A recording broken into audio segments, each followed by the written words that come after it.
melakukan pijat batuk pilek, siapkan terlebih dahulu minyak yang akan digunakan, lalu tuangkan pada telapak tangan dan digosok. Selanjutnya letakkan pada bagian yang akan dipijat. Langkah pertama, melakukan pijat pada bagian pangkal hidung.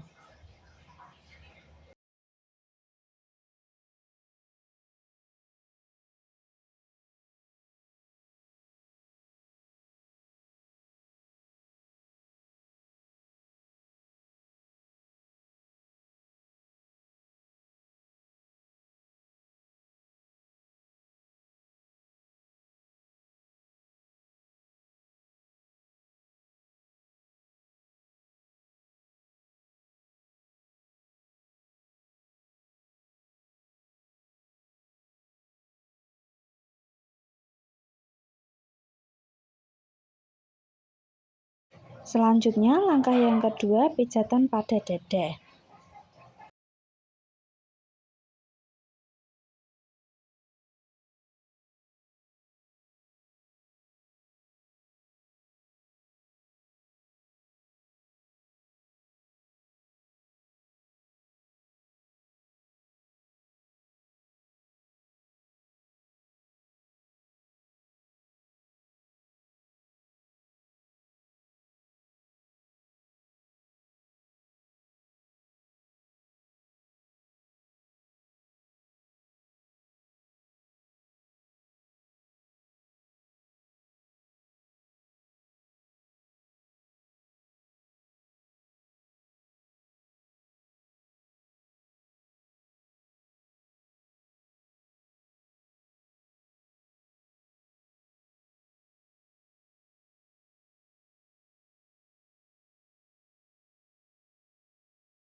Langkah yang ketiga, yaitu melakukan pijatan pada daerah punggung.